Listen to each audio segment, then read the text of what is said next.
In the Middle Ages, night was not simply a time for rest.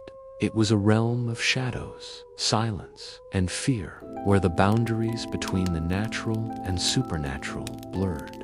As the sun dipped below the horizon, and candles flickered low in cottages and castles alike, people of all walks of life prepared for a journey into the unknown, sleep. For them, sleep was not always peaceful. Dreams could carry messages from God, warnings of future events, or terrifying visions sent by demons. Nightmares were not just bad dreams in medieval thinking. They were heavy, suffocating experiences, often thought to be the work of evil spirits or punishments for sinful thoughts. To wake in a cold sweat, heart pounding, was more than unsettling. It was a sign to seek help, to pray harder, or to protect the soul from unseen dangers. Medieval people lived in a world deeply tied to faith and fear. They believed in angels and saints watching over them, but also in malevolent forces lurking in the dark. When someone awoke with the sensation of a weight pressing on their chest, unable to move or speak, they blamed incubi and succubi, demonic creatures said to torment sleepers. These experiences, which we now call sleep paralysis, were terrifying because they seemed so real. This book explores how people in the Middle Ages understood nightmares, the rituals they used to ward them off, and the stories they told about the night. It takes us into candlelit bedrooms, stone monasteries, and quiet villages to listen to their fears and comforts. We will meet monks who spent nights praying against evil dreams, healers who gave herbs and charms to restless sleepers, and kings who consulted dream interpreters before battle. But we will move slowly and gently. These chapters are not meant to frighten, but to soothe. They are written in soft tones, designed for quiet reflection. As you read, imagine the distant sound of a monastery bell. Let the ancient world unfold around you until your own eyelids grow heavy by the end. You may feel as though you have walked through the night with these people, and you will see how even in times of fear, they found ways to rest, dream, and greet the morning. In the Middle Ages, the setting of the sun marked more than the end of a day. As golden light faded from castle towers and thatched rooftops, the world became a place of mystery. Night was not simply a pause between days, it was a separate world altogether. One where shadows lengthened, sounds shifted, and the mind opened to strange and sometimes troubling visions. To sleep in medieval times was to surrender oneself to forces unseen. In daylight, the world was ordered by faith and duty, but at night, even the strongest knight or most pious monk could be visited by unsettling dreams that left them trembling in their straw beds. The people of that age wondered deeply about these dreams. Were they messages from God? Were they whispers from the devil? Or were they simply the restless murmurs of the human soul? In small villages, peasants ended their days with hard work still lingering in their bones. They gathered in dim cottages where a single fire kept both warmth and light alive. The smoke curled upward toward low ceilings, filling the air with a scent of ash and bread. Children huddled close to their parents, listening as stories were told, some of saints and miracles, others of wicked spirits and wandering souls. As these tales spun out into the night, fear mixed with wonder, preparing their minds for the strange theater of dreams. To the medieval mind, dreams were rarely random. They believed sleep was a time when the soul left the body, floating outward into realms where angels and demons roamed freely. A joyful dream of light or music might mean a blessing was near, but a nightmare, especially one filled with fire, falling, or dark figures, felt like an omen. In monasteries, monks recorded their dreams carefully. By candlelight, they wrote on parchment with careful hands, hoping their visions could guide the community or warn of dangers ahead. Some believed dreams were divine holy messages sent by saints to guide them toward virtue. Others feared that evil spirits crept in at night, twisting thoughts and planting sinful images in sleeping minds. When a person awoke from a nightmare in the middle of the night, they often felt it in their whole body. Their chest might feel heavy, as if an invisible weight pressed down on them.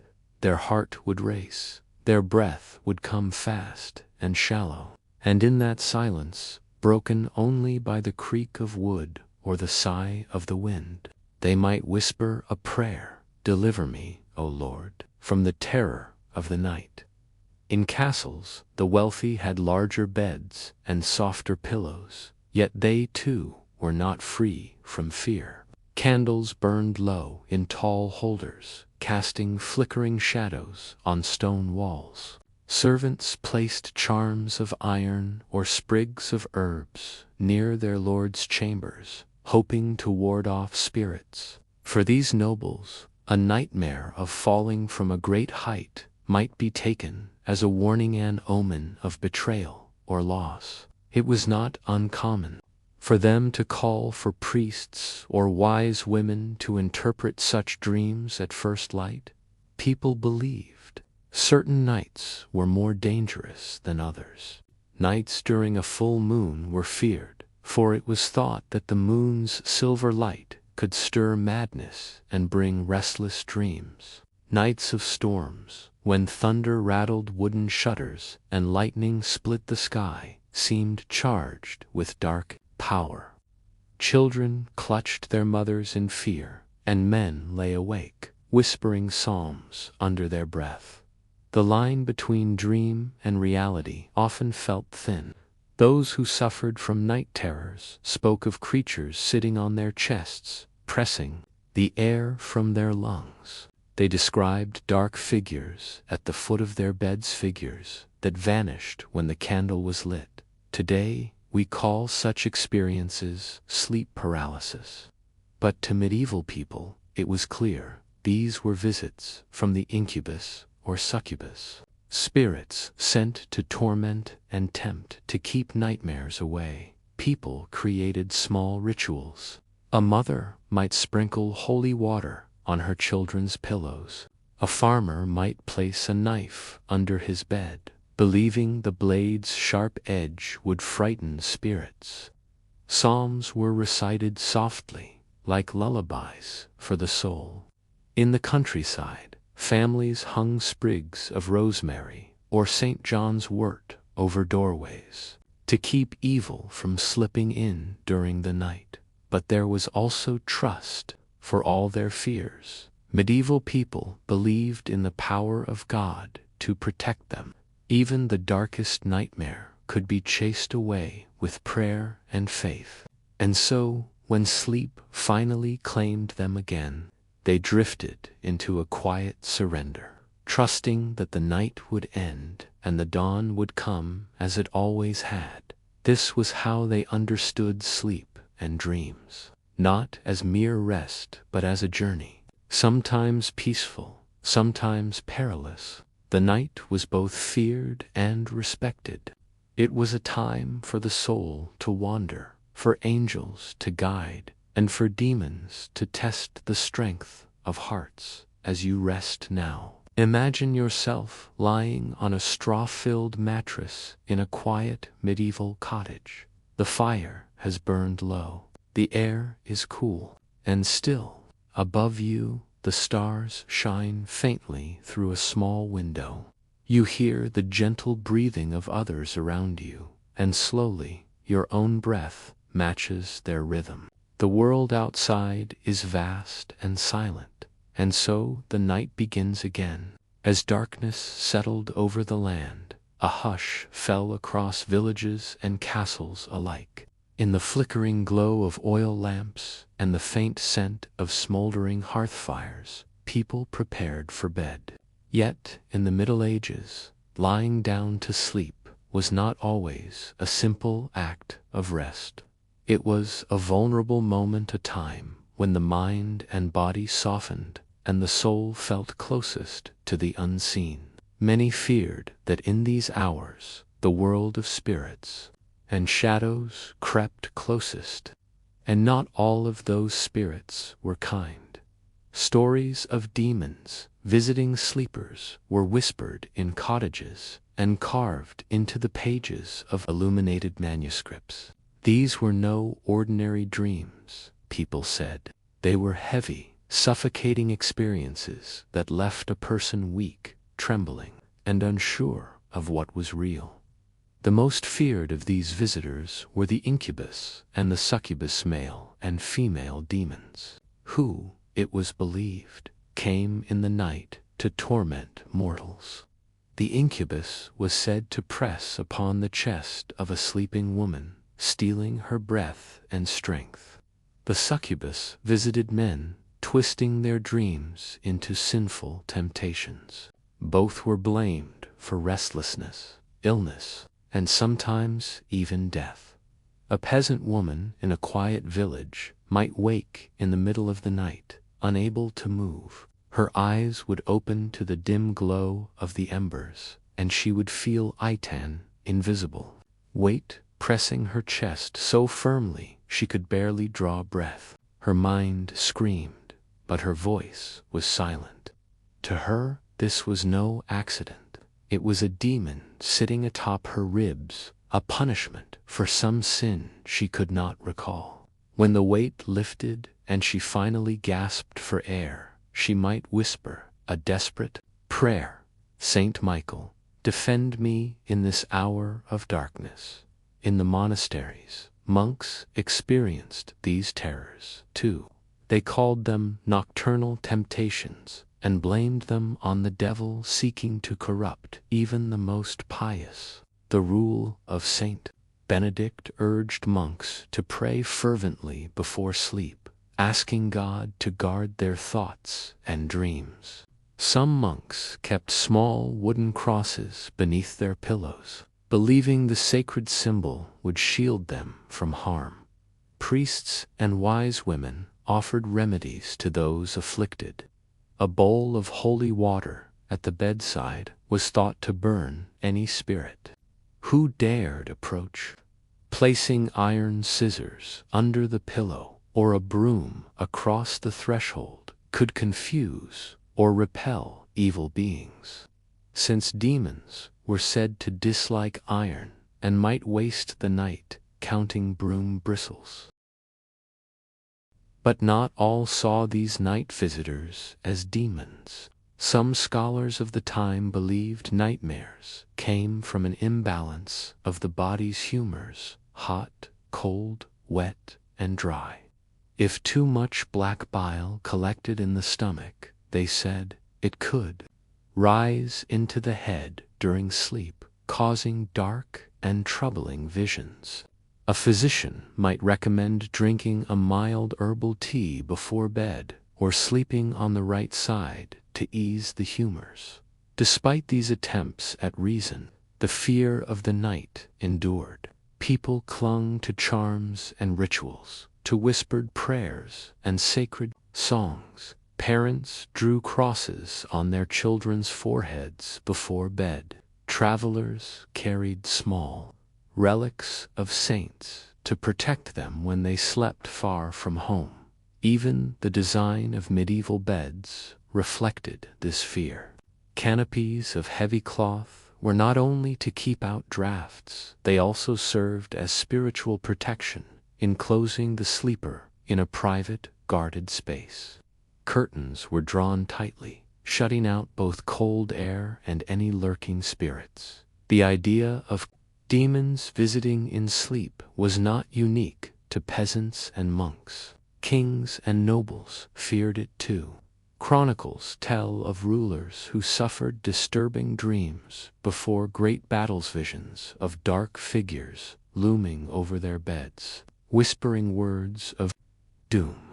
They often woke terrified, certain that the devil sought to weaken their resolve. Advisors urged them to fast and pray, to cleanse their souls before returning to sleep. The night was a time of testing. To survive it, people leaned on faith. The Psalms became nightly companions. Thou shalt not be afraid for the terror by night, nor for the arrow that flieth by day. These words, murmured in the dim light, gave courage to hearts that trembled. Yet not all encounters with night visitors ended in fear. Some believed that if you held firm in faith, even the most persistent demon would flee. Stories spread of saints who laughed in the faces of incubi and succubi, their holy strength scattering the shadows like sunlight breaking through storm clouds. In time, the dawn would come. The rooster would crow. Light would pour through small windows, and with it came relief. The terrors of the night melted like frost under morning sun. Yet even as they stretched and began the day, people remembered. They carried the weight of their nightmares with them, proof that the world was filled with mysteries, both wondrous and terrifying.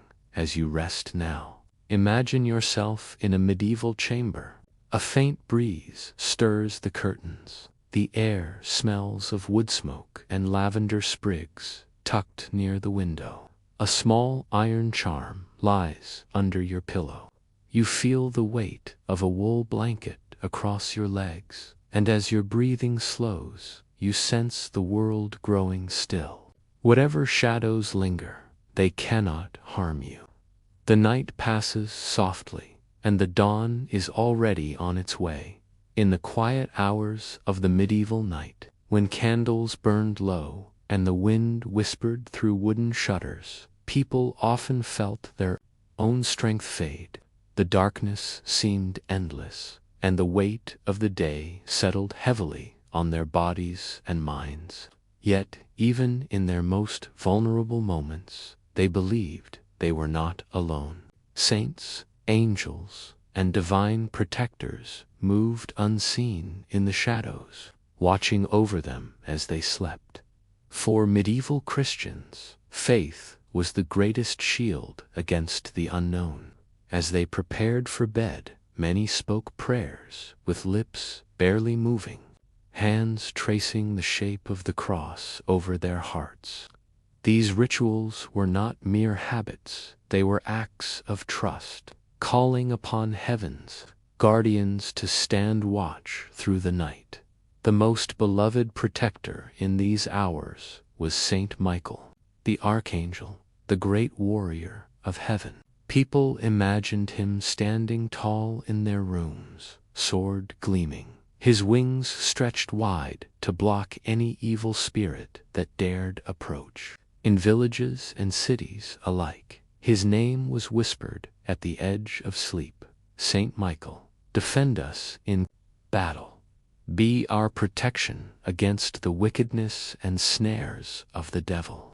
This prayer became a kind of lullaby, repeated softly until the heart grew calm. For those troubled by recurring nightmares, holy images of Saint Michael were hung above their beds. In grand cathedrals, stained glass depicted him trampling the dragon of darkness underfoot. But even in small cottages, a simple painted token of the archangel could bring comfort. Parents often placed such tokens near their children's cradles, believing Michael's fiery sword would keep nightmares at bay. Angels, too, were ever present in medieval minds. They were thought to move like gentle breezes through the world, unseen but deeply felt. At night, they were guardians of sleep. Many people recited the Angel of God prayer before lying down. Angel of God, my guardian dear, to whom God's love commits me here. Ever this night be at my side, to light and guard, to rule and guide. It was said that every person had a guardian angel assigned to them at birth, a celestial companion who stood silently beside their bed, brushing away evil thoughts and shielding the sleeper from harm. In monasteries, where monks kept long vigils, the belief in angelic protection was especially strong. Before entering their cells for the night, they would chant psalms together, the stone halls echoing with their voices. The sound itself was thought to purify the space, driving out any lurking darkness. Once alone, they knelt on cold floors and prayed for their souls to be guarded, their dreams kept pure. There were other protectors, too. Saint Benedict was called upon for his power to banish evil spirits. Tiny medallions engraved with his image and words of blessing were tied to bedposts or worn around the neck. These charms, sanctified with holy water, were said to radiate light so strong that no demon could endure it. Some protectors were closer to the heart, remembered not for their battles but for their gentleness. Saint Joseph, the quiet husband of Mary, was invoked for peaceful rest. People believed he understood the worries of fathers, mothers, and workers alike. A whispered plea to Joseph was thought to bring calm to a restless mind. Even in their fear, medieval people trusted that heaven watched over them. They believed that angels and saints walked invisibly in their rooms, brushing aside the claws of the incubus and the whispers of the devil. But protection was not only spiritual, it was also woven into daily life. Sprigs of rosemary and lavender were tucked into pillows, not just for their scent, but because they were believed to attract angelic presence. Holy water, sprinkled at the threshold of a home, created a barrier no evil spirit could cross. Bread, blessed by a priest, was kept in small cloth bags beneath pillows, a simple token of divine care. In royal chambers, the rituals grew elaborate. Priests blessed the beds of kings and queens before they slept, waving censers heavy with incense to cleanse the air. Psalms were recited in hushed voices while candles flickered in the stillness. Servants placed crosses of ash on the doors, tracing sacred signs that glimmered faintly in the dim light. Yet even in the humblest homes there was faith. A farmer in his small wooden bed, a mother with her children curled against her side, believed that divine beings stood guard through the long night. When nightmares came, despite their prayers, they sought comfort in knowing they were not alone in their struggles. Holy books told of saints tormented by dreams and visions, yet these same saints emerged stronger in faith. The people reminded themselves that such trials were tests, and that the angels never truly left them. As dawn approached and the first cock crowed, light seeped slowly into homes. The fears of the night loosened their grip. Parents stirred, children stretched, and the scent of baking bread replaced the dark scent of the night air. It was in these moments of waking that people whispered quiet words of thanks to their protectors. The night had passed, the saints and angels had done their work, and for one more day the world felt safe. As you lie still now, imagine the soft glow of a candle in a stone-walled room. The air carries a faint trace of lavender. A small wooden cross rests nearby, and above you unseen wings rustle gently. You are watched over. You are safe.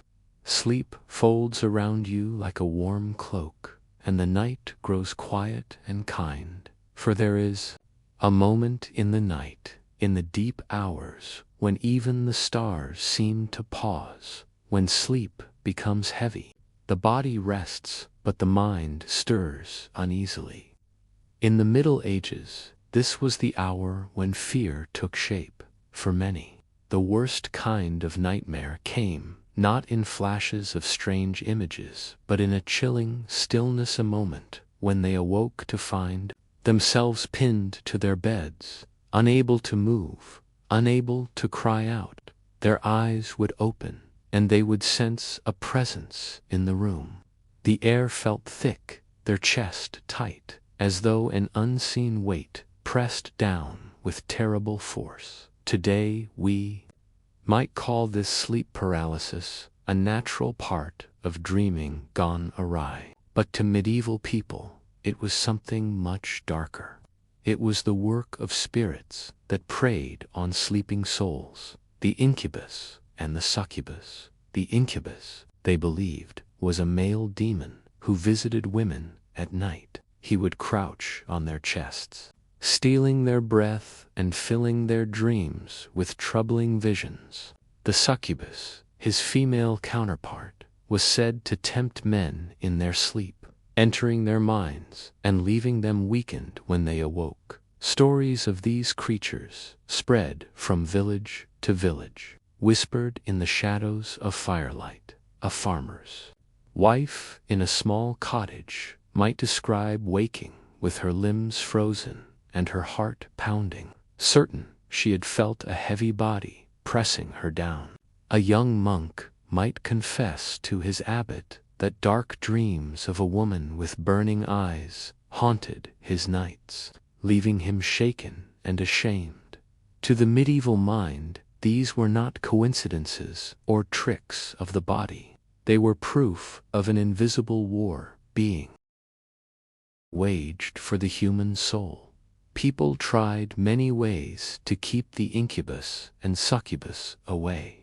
Some relied on holy objects, a small wooden cross tucked under the pillow, a rosary wound tightly around a hand, or a scrap of parchment inscribed with a sacred psalm and tied to the bedpost.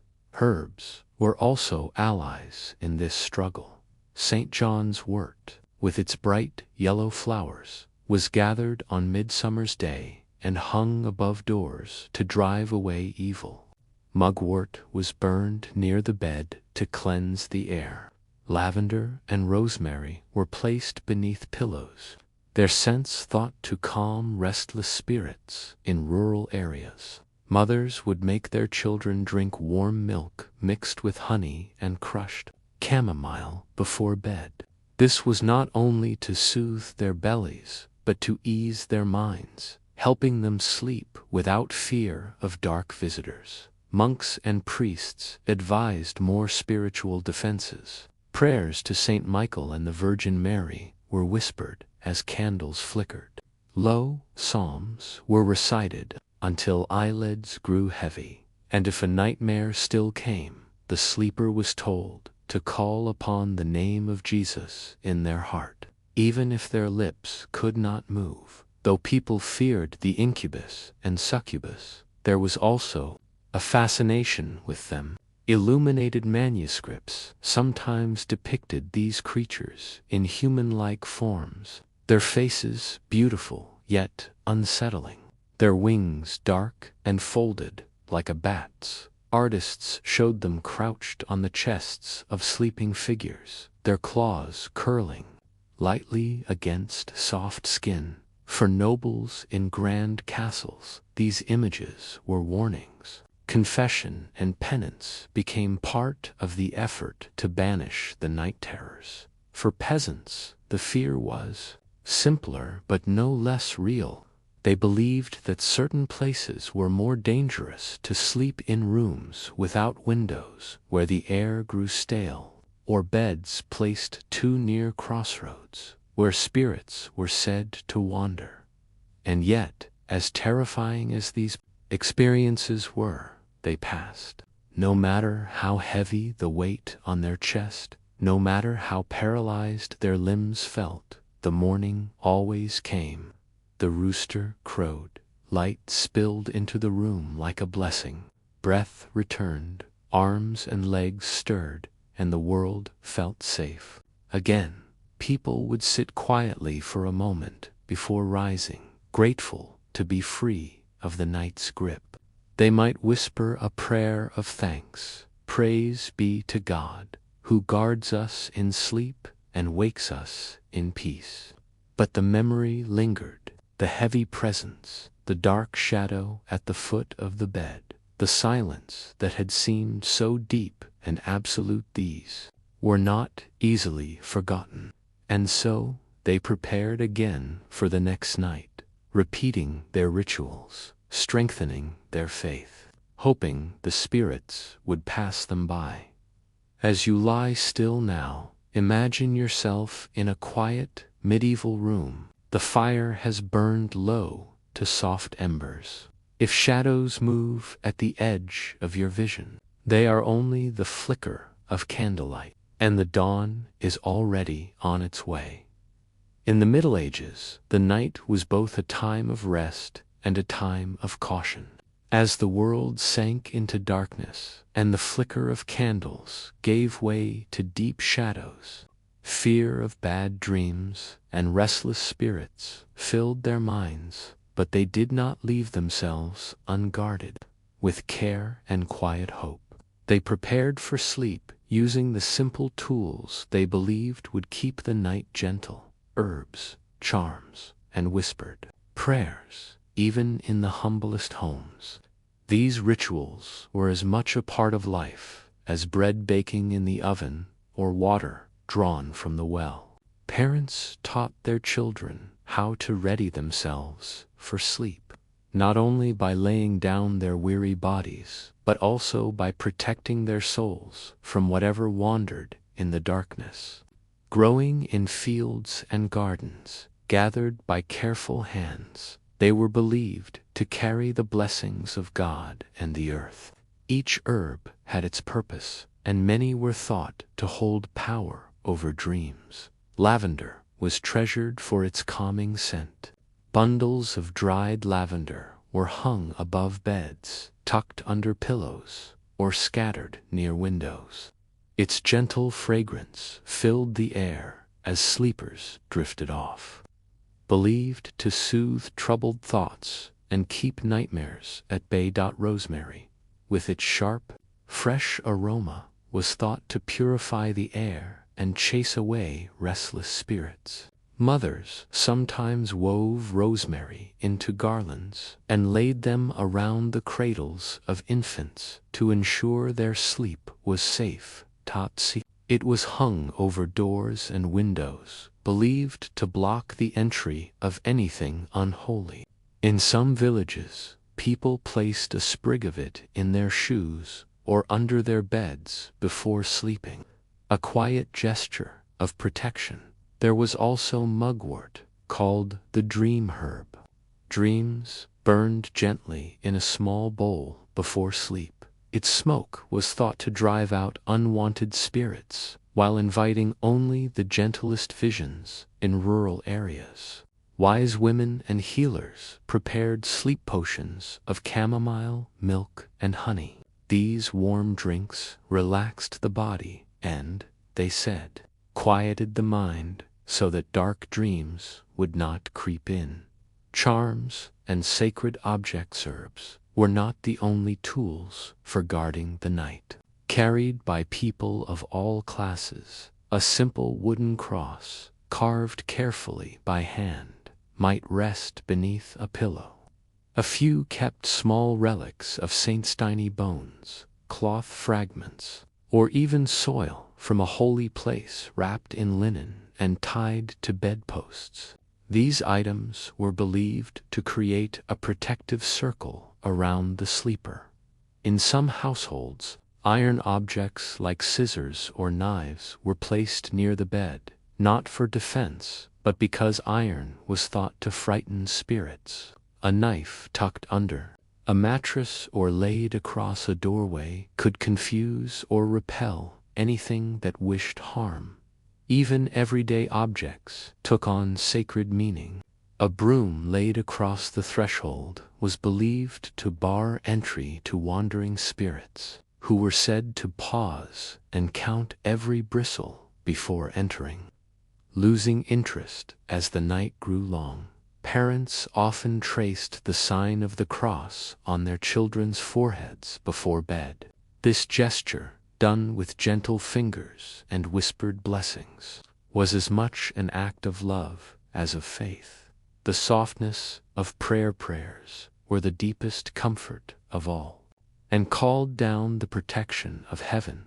The Pater Noster, our Father, was recited slowly, each word flowing like water. Our Father, who art in heaven, hallowed be thy name, ... The words became a rhythm. Priests recommended the Psalm of Night, often Psalm 91. Thou shalt not be afraid for the terror by night, nor for the arrow that flieth by day. Monks in their stone cells chanted psalms in the hours before sleep.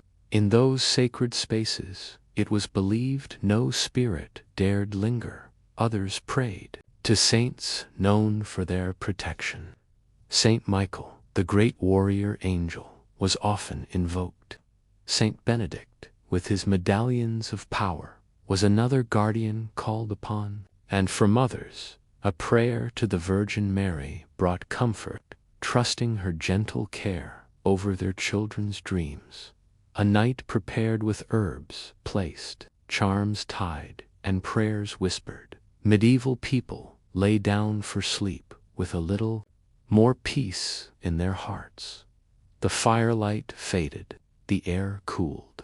In the silence, they could hear the soft breathing of those around them, and the distant sounds of animals settling in their stalls. They believed that, with these small acts, they had built an invisible wall around themselves, a barrier of faith and care to keep the night's terrors away. As you lie still now, imagine yourself in a quiet room, a faint breeze carrying the scent of lavender.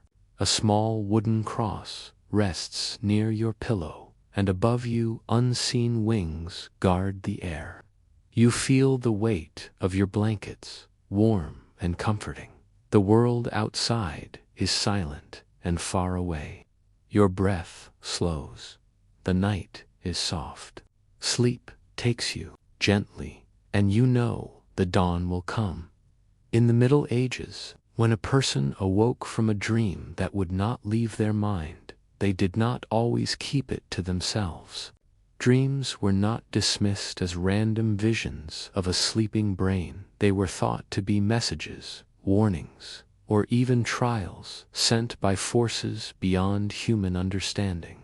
And so, when a dream troubled the heart, people sought out those who were said to understand such mysteries, the dream interpreters. These interpreters were found in many forms. In towns and villages, they might be wise women with baskets of herbs and knowledge passed down through generations. In monasteries and cathedral schools, they were monks and scholars who had studied ancient texts on dreams, searching for patterns and meaning. In royal courts, kings and queens might summon astrologers or priests to explain the visions that haunted their sleep. To ask someone to interpret a dream was an act of hope. It was to believe that there was sense to be made from the strange images that danced in the mind's eye at night. Medieval people believed that dreams came from different sources. Some were divine, sent by God or saints to guide the dreamer toward virtue or warn of danger. These were called true dreams and were treated with great seriousness, but others were thought to come from darker places. A dream full of fear and temptation might be the work of demons trying to weaken the soul. Their stomach might stir up visions that meant nothing at all. The dream interpreter's task was to tell these apart, the work of wise women, small villages. People often went to the cunning women healers and midwives who knew the ways of herbs and the rhythms of life. These women listened carefully as the dreamer described every detail. A man might say, "I dreamed of falling from a great height into black water." The wise woman would nod, slowly, stirring a pot of chamomile tea. She might say that falling in a dream could mean fear of losing one's place in the world, or that the black water was a warning to cleanse the soul with confession. Sometimes she would mix her words with simple remedies, a sachet of lavender for peaceful sleep, or a few drops of valerian root in warm milk to calm the nerves. Her gift was not only in interpreting the dream, but in giving comfort, helping the dreamer carry the weight of the night more lightly. The monks and their manuscripts in monasteries. Dreams were studied more formally. Monks kept dream books, copying and expanding on ancient works like Somnium Scipianus and One Critica, a Greek text on dream interpretation. When a monk awoke, troubled by a dream, he might go to his abbot for guidance. The abbot would listen with folded hands as the monk described the vision. If the dream contained light, music, or holy figures, it might be seen as a gift from God. But if it was filled with shadows, fire, or sin, the abbot would caution the monk to strengthen his prayers and resist temptation. Sometimes dreams were shared with the whole community. If several monks dreamed of the same coming storm, a vision of a sainted was taken as a sign for all. The brothers would gather in the chapel, their voices rising together in chants of protection. In castles and courts, dreams were treated with great seriousness. A king who dreamed of blood on his hands might believe it foretold a coming war or a betrayal. His advisors would summon interpreters, priests, astrologers, even physicians to explain the vision. Astrologers consulted the stars, believing the alignment of planets could shed light on dreams. Priests reminded rulers to examine their consciences and consider whether God was sending a warning. There are stories of rulers changing their decisions based on dreams. Battles were delayed, alliances broken, and journeys canceled because a dream interpreter had spoken of danger in interpreting dreams. Certain symbols were thought to hold universal meaning. Water could represent the soul's state, clear water for peace, muddy water for sin. Falling might mean loss of status or fear of punishment. Fire was often a warning of anger or destruction. Animals carried their own meanings, a snake for temptation, a dove for peace. But the interpreter also listened to the dreamer's life. A farmer and a knight might dream of the same image, but its meaning could change depending on their burdens and hopes. When a dream had been interpreted, the dreamer often felt lighter. Whether the meaning was joyful or somber, it gave shape to the restless thoughts that had followed them from sleep. Interpreters reminded them of this truth.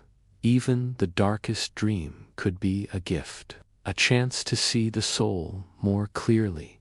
And with that, they encouraged prayers, small acts of kindness, and a renewed trust in God's protection. As you rest now, imagine sitting in a quiet medieval room. A gentle voice is speaking softly, explaining your dream while stirring herbs. In warm water, the air smells faintly of lavender and sweet wood smoke. Outside, the night is still. You feel the weight of your blankets and the calm of knowing you are safe. Sleep gathers around you like a soft cloak. The dream world awaits, and this time you enter it with peace. In the Middle Ages, the moon was more than a pale light in the night sky. It was a living presence, silent yet powerful, pulling at the earth and at human hearts alike. People watched its changing face with awe and caution. When it was full and bright, the world seemed restless. When it was dark and new, fear deepened. To sleep beneath the gaze of the moon was to open oneself to its strange influence. In fields and villages, peasants knew the moon's phases as well as they knew the seasons. The waxing crescent brought hope for growth. The full moon brought brightness, but also unease. And the waning moon was a time of retreat, a gentle closing of doors. The moon and dreams. Medieval people believed the moon shaped the dreams that came to them. When the moon was full, dreams were said to grow, more vivid and wild. Lovers dreamed of passion, warriors of blood and battle, and mothers of their children wandering far from home. The moon was thought to awaken hidden parts of the soul. Some said it stirred longings buried deep within. Others feared it pulled at the mind too strongly, loosening reason's tight grip and letting madness creep in. In towns, healers warned their patients that sleeping with moonlight falling directly across their faces was dangerous. Draw your curtains, they would say, or risk opening your soul to wandering spirits. In the countryside, parents turned cradles away from windows on moonlit nights, whispering prayers that their babies' dreams would stay gentle. The madness of the full moon. The full moon brought more than troubled sleep, it was believed, to wake the wildness in people. Those who struggled with their minds, suffering from fits of sadness, anger, or confusion, were thought to worsen when the moon was round and bright. The word lunatic comes from luna, the Latin word for moon.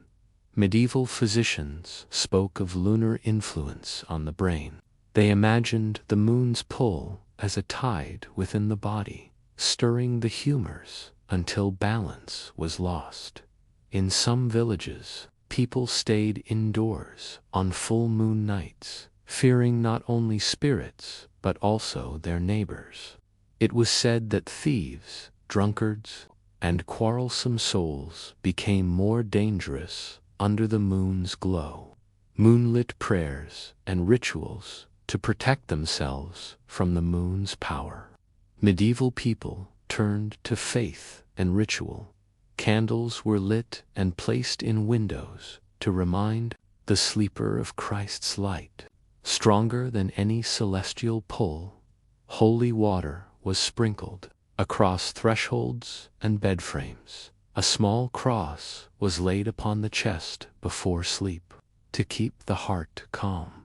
Some believed certain herbs could shield them from lunar madness. Mugwort, known as the dream herb, was hung in doorways.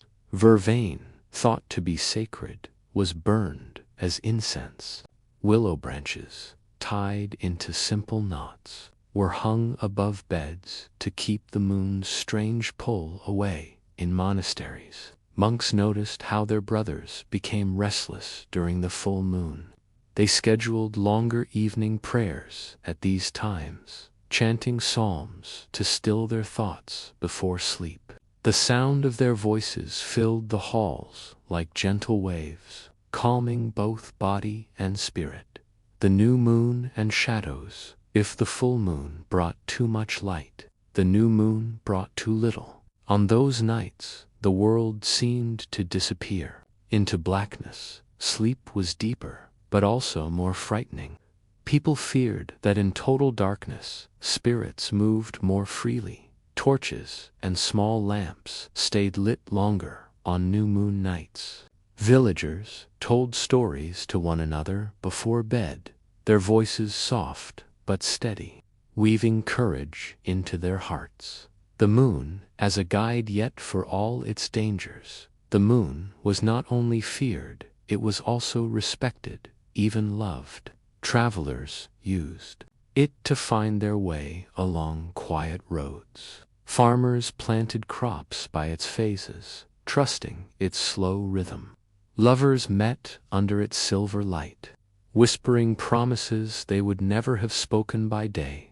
Some said the moon was a mirror of the soul, sometimes bright and open, sometimes hidden and secret.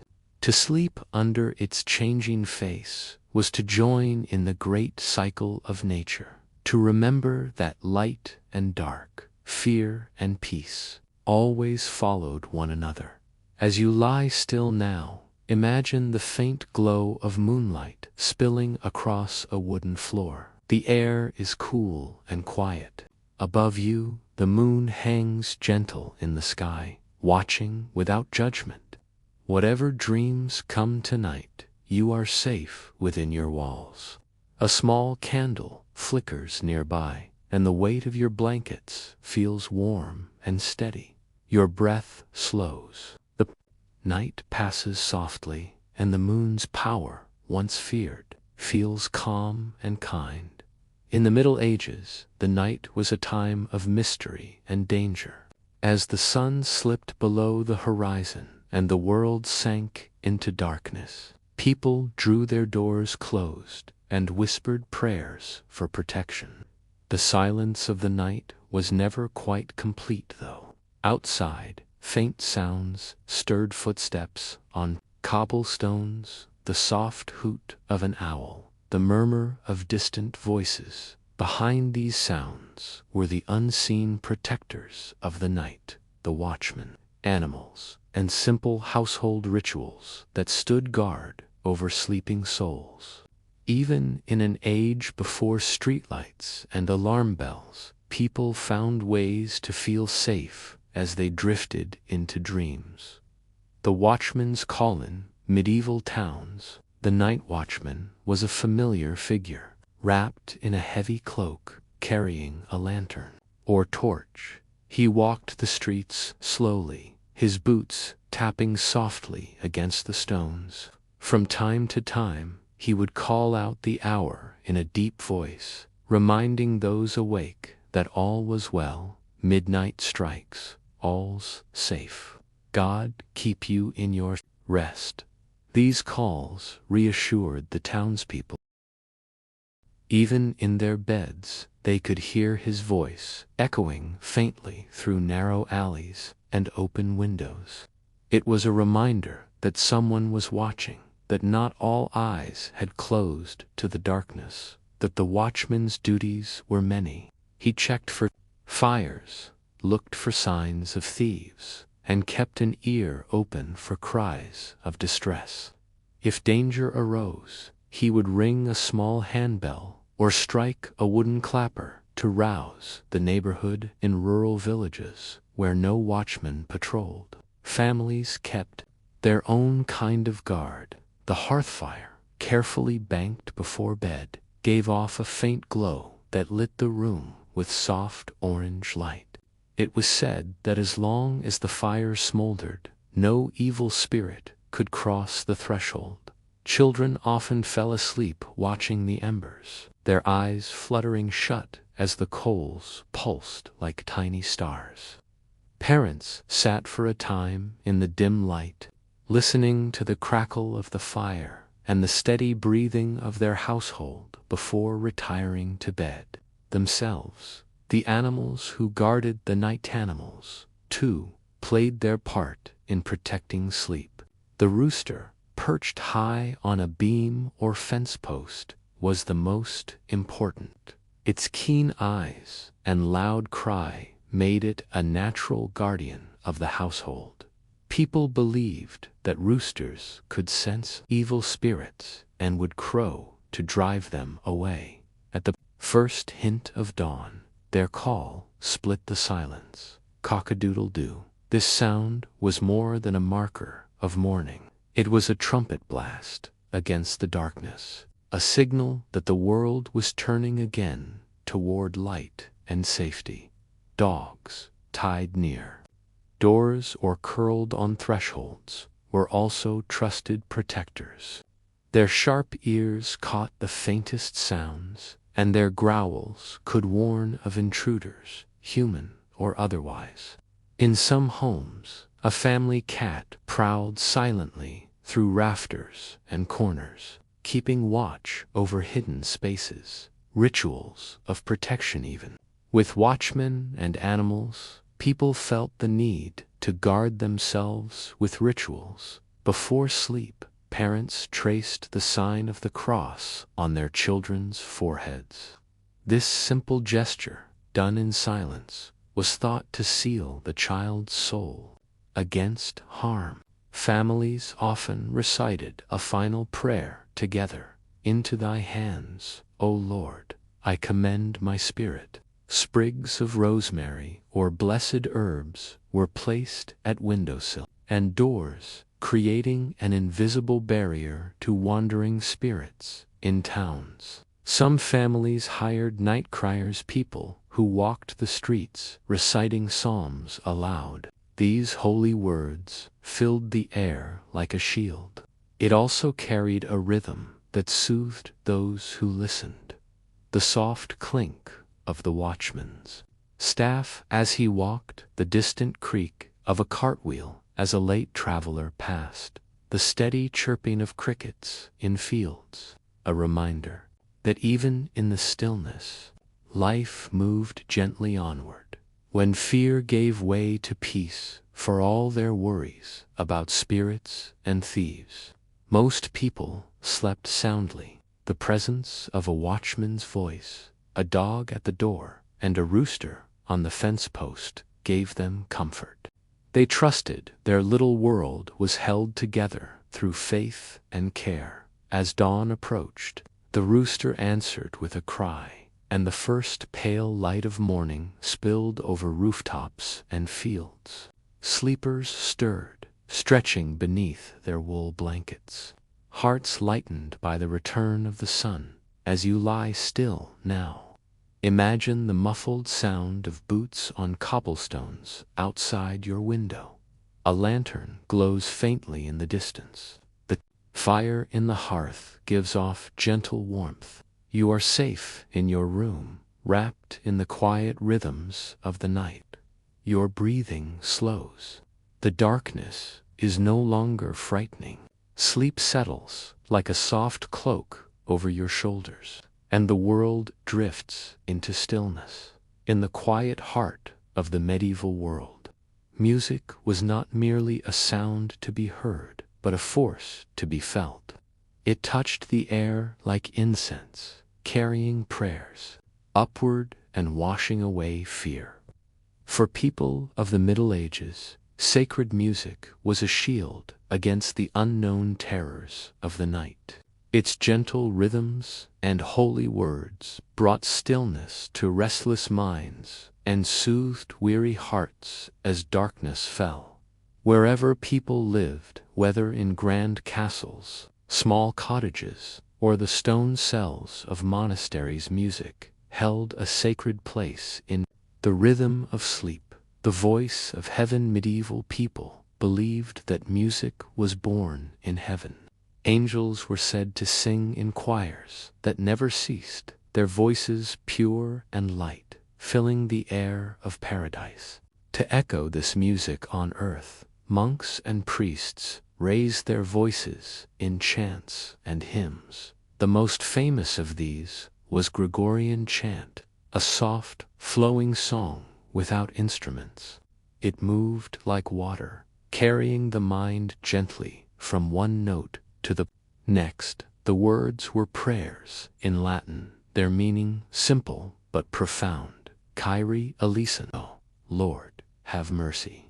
As the sun set and shadows deepened, monks gathered in candlelit chapels for Compline, the final prayer service of the day. Their chants rose and fell in steady waves, filling the darkened halls with a sense of peace. Those listening believed These holy sounds could drive away any evil spirit lurking in the night. Chants for peaceful sleep in monasteries. The daily routine ended with music designed to calm the soul. Compline chants often asked for protection during sleep. Guide us waking, O Lord, and guard us sleeping, that awake we may watch with Christ, and asleep we may rest in peace. These words became a kind of lullaby, soothing even the most anxious hearts. The monks sang slowly, each note rising like a soft sigh. The candles flickered gently, their light trembling against stone walls. Outside the monastery, villagers also turned to music for comfort. Mothers hummed hymns over their children's cradles, blending their voices with the crackle of the hearth fire. Farmers sang psalms as they finished their work for the day, trusting that the holy words would linger in the air through the night. Music as a shield, sacred music, was not only beautiful, it was thought to be powerful. Priests taught that singing a hymn aloud could banish fear and even repel evil spirits. Travelers on lonely roads often recited short chants under their breath to steady their nerves. Christus vincit, Christus regnat, Christus Christ conquers, Christ reigns, Christ commands. In towns, some families hired night psalmists, people who walked through streets after dark, singing verses to bring peace to all who heard them. Their voices floated softly through open windows, carrying reassurance into every household, instruments of comfort. While these were played quietly in the evenings, their gentle strings filling rooms with warmth. A simple melody was enough to calm frayed nerves and invite sleep. The slatiri, a kind of plucked string instrument, was sometimes used by noble families. Its soft tones blended beautifully with the voice, and players often chose hymns that praised God's protection. The healing power of sound. Medieval physicians believed that music could heal the body as well as the soul. A troubled mind, they said, could be soothed by the right melody.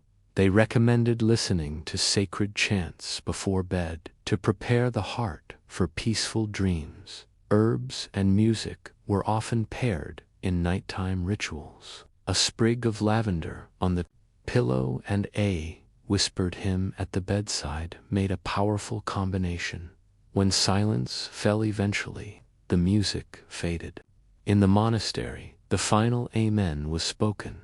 In the villages, lullabies gave way to silence. But even after the voices stopped, the memory of the sound lingered like a soft glow. People felt wrapped in an invisible blanket of peace, as if the music still hovered in the air. The fears of the night seemed smaller. Sleep came more easily, carrying the soul gently toward the safety of dawn. As you rest now, imagine the sound of distant chanting, low and even, blending with the crackle of a dying fire. A faint harp plucks a tender melody. Outside, the night is still and calm. Your breath slows as the memory of these ancient sounds fills your mind. The darkness feels less heavy. You are safe. Sleep rises softly around you, and the night passes in quiet harmony. In the medieval world, the hours before sleep were not taken lightly. As darkness gathered and the air cooled, people prepared not only their beds, but their souls. Night was seen as a vulnerable time when the body's defenses slackened and the mind wandered into strange realms. To protect themselves, they turned to the sacred, holy water sprinkled in doorways, relics placed under pillows, and whispered prayers that wove a shield between them and the unseen. These rituals were acts of faith and comfort.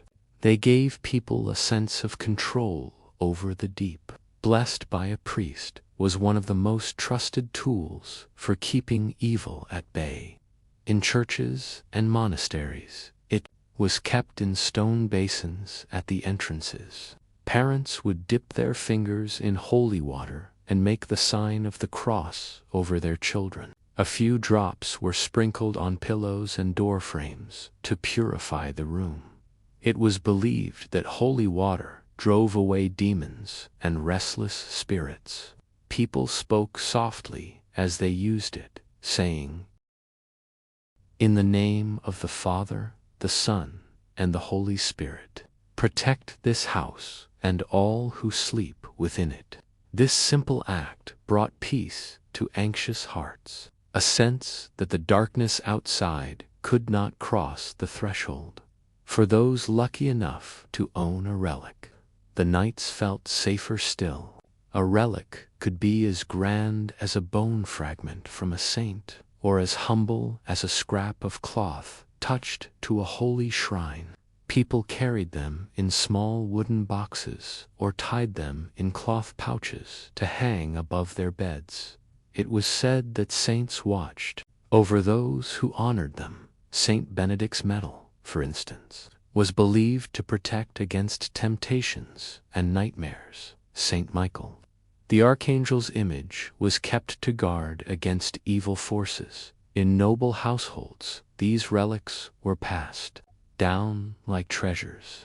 A grandmother might give her granddaughter a small silver cross, telling her to place it under her pillow and sleep without fear. Sacred bedtime rituals. In most homes, the act of going to bed became its own quiet ceremony. 1. The hearth. Fire. The fire was banked carefully, the embers arranged to glow softly through the night. Some said that as long as the hearth held light, no spirit could cross into the home. 2. Blessings. Parents moved from bed to bed, touching each child's forehead with gentle fingers and whispering blessings. May angels guard you till morning light. 3. Candles. A single candle was left burning near the bed, its tiny flame a reminder of God's eternal presence. Some families believed that blowing out all lights invited too much darkness into the room. 4. Psalms and prayers. Finally, a psalm or prayer was spoken aloud. I lay me down and sleep. I wake again because the Lord sustains me. This ritual, repeated night after night, carried a weight of comfort and familiarity. Even the smallest child knew its steps by heart. The bed as a sacred space in the Middle Ages.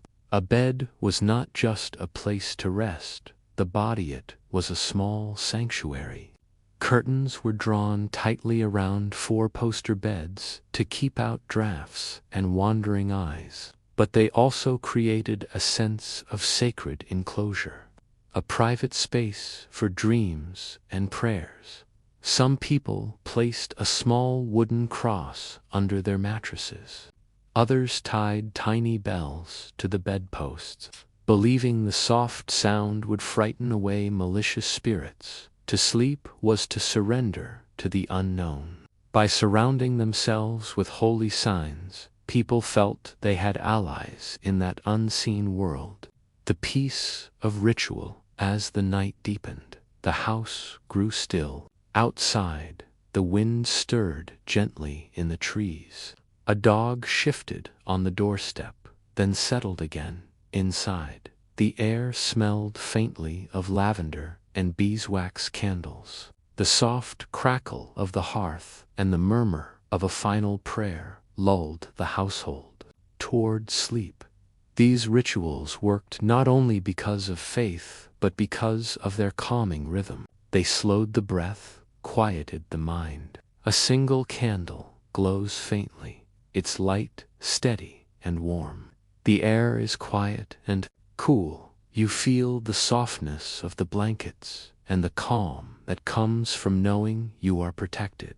Sleep comes gently, and you drift away like a leaf floating on calm water. In the Middle Ages, dreams were more than fleeting images that vanished with the dawn.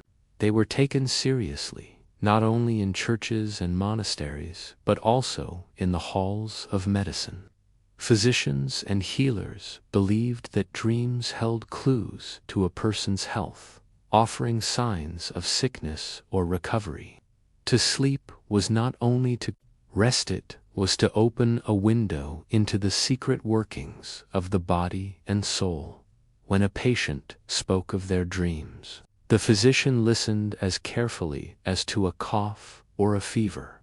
In a time when the human body was still full of mystery, dreams were seen as whispers from within, dreams as signs of the body's state. Medieval medicine was deeply influenced by the ancient Greek idea of the four humors: blood, phlegm, black bile, and yellow bile. Health came from balance. Illness came from imbalance. It might mean an excess of yellow bile connected to fever or anger.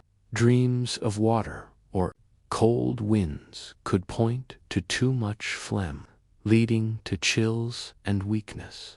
One medieval text advised, if a man dreams of falling endlessly, he is troubled by vapors rising from the stomach to the head. Healers often asked detailed questions about dreams. Was the air in the dream warm or cold? Were there animals? Did the dreamer feel heavy or light? The answers were woven into the diagnosis like threads in a tapestry. Healing dreams and sacred sleep. But dreams were not only signs of sickness, they could also bring healing. Some people believed that in sleep, the soul traveled to places beyond the body, where it could receive guidance or even cures. This belief was strongest in pilgrimage sites. At the shrines of saints like St. Cuthbert or St. Thomas Becket, pilgrims often stayed overnight, sleeping on the stone floors of churches in a ritual called incubation.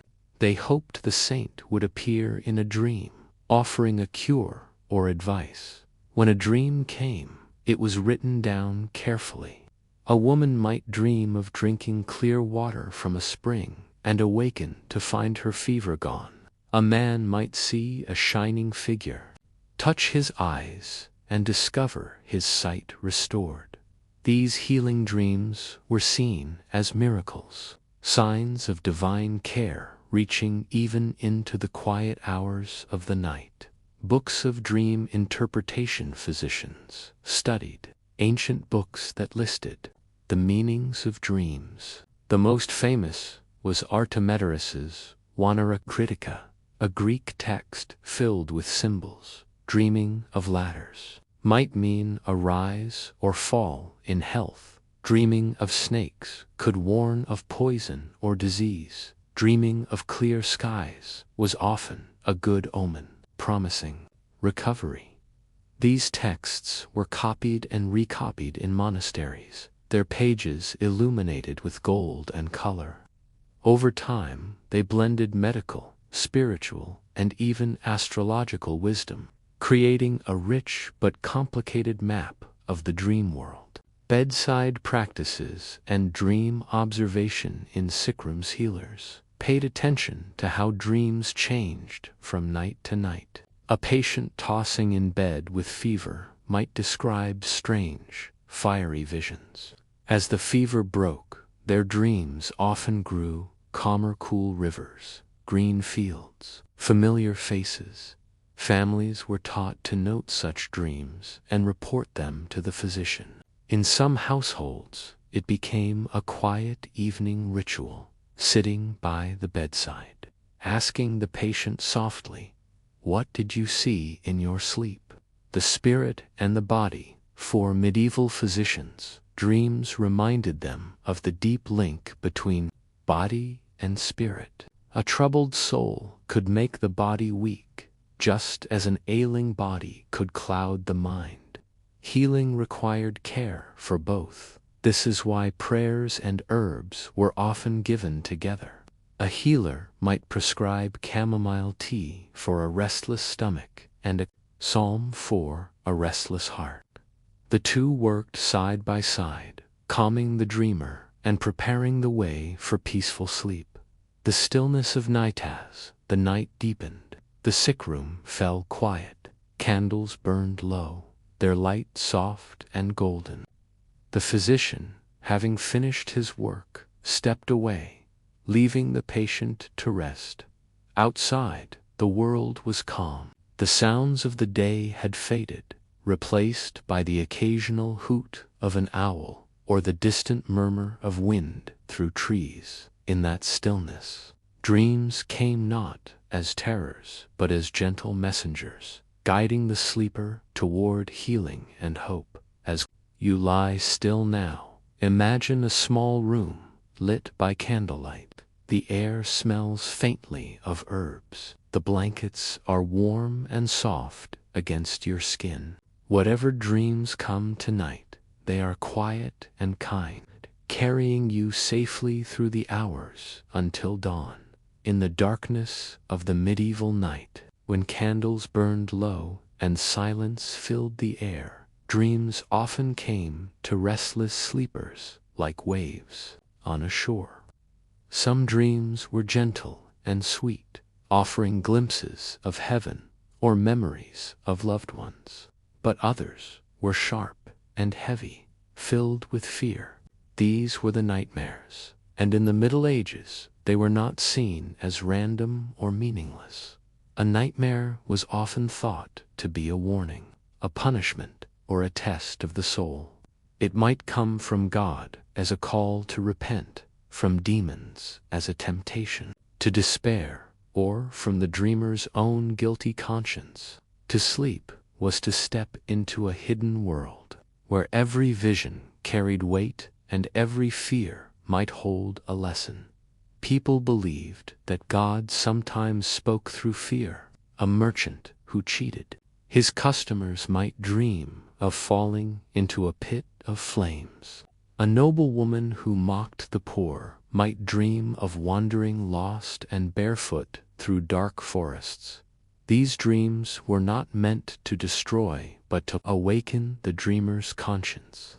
Waking in terror, they would hurry to confess their sins and give alms, hoping to mend their ways before it was too late. One chronicler told of a knight who dreamed of standing before a great judge, his armor rusted and broken. He awoke, trembling, and rode to the nearest church at dawn, where he fell to his knees and vowed to live more honorably. To the medieval mind, fear in a dream was often a gift, a chance to change the course of one's life. Demonic nightmares and spiritual battles. Not all nightmares were believed to come from God. Many were blamed on demons, sent to torment the faithful or lure them into sin. These dreams were often vivid and strange. A monk might dream of feasting at a lavish table, only to realize the food was full of worms. A peasant might see a beautiful woman in his sleep, only to watch her face twist into a snarling beast.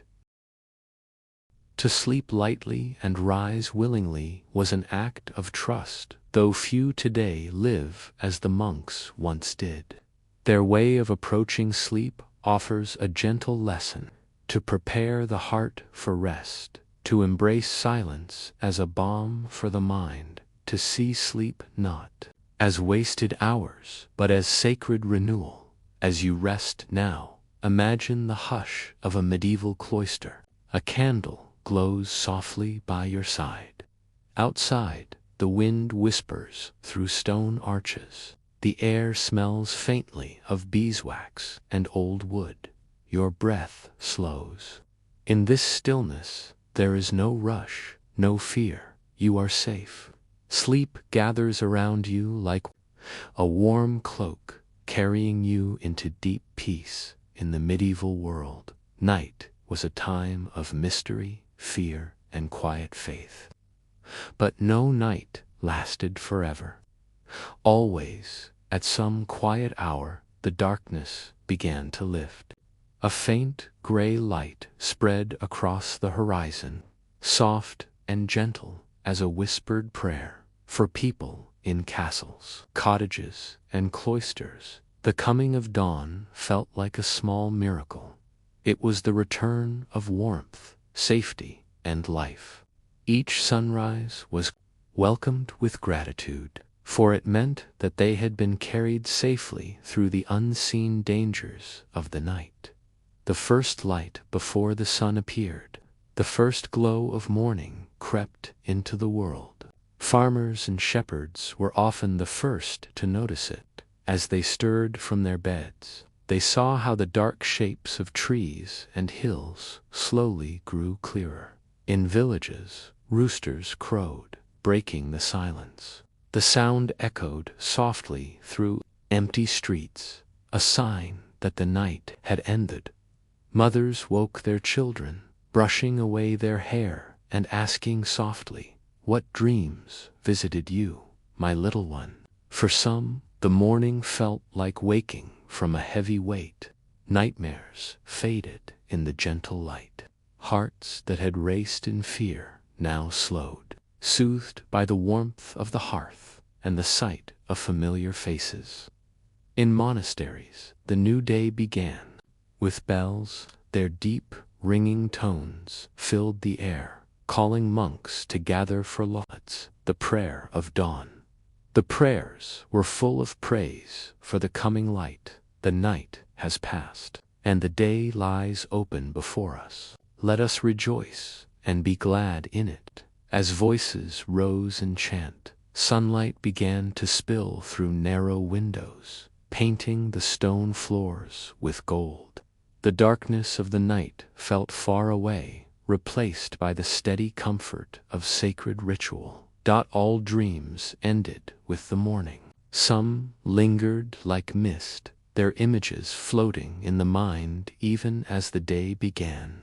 Medieval people often shared these dreams at the breakfast table or in the fields, looking for meaning in the strange visions of the night. A dream of fire might be seen as a warning to act with care. A dream of clear water might mean blessings were on the way. A dream of flying could be taken as a sign of freedom and joy. But whether sweet or strange, dreams seemed smaller in the light of day. Fear dissolved like dew under the rising sun.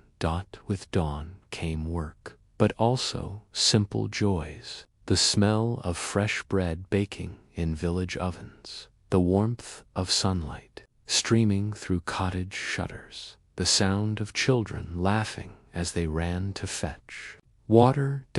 Each small thing felt precious after the long, quiet hours of darkness. Looking back, people gave thanks for the night. Though it had brought fear at times, it had also brought rest and renewal. Bodies felt stronger, minds felt clearer, hearts felt braver. In medieval prayers, people often thanked God for carrying them through the hours when they could not guard themselves. You watched as we slept, O Lord. You kept the shadows from our doors and held our souls in peace. For this we give you praise. As the sun rose higher, the last traces of night faded. Farmers led their oxen into the fields. Merchants opened their shop shutters. In monasteries, monks swept the cloisters and prepared for the work ahead. Continued, but always with an awareness that the cycle would repeat. The next night would come, bringing its own dreams, fears, and quiet lessons. But for now, the day was theirs to live. And in the soft, golden light of dawn, they felt the gentle assurance that all was well. For medieval people, night and day were part of a sacred rhythm, as steady as the turning of the seasons or the ringing of church bells. In darkness they found humility. In light they found hope. And so, as they stood in their doorways and watched the sun rise over hills and rooftops, they felt a quiet peace settle in their hearts. Whatever the night had brought, whether fear or rest, it was over now. The world was awake. The sky was wide and bright, and life, with all its beauty and mystery, was waiting once more. As you rest now, imagine the gentle light of dawn spilling across a quiet meadow. The air is cool and fresh. Birds begin to sing softly. The fears of the night have melted away, leaving only calm and warmth.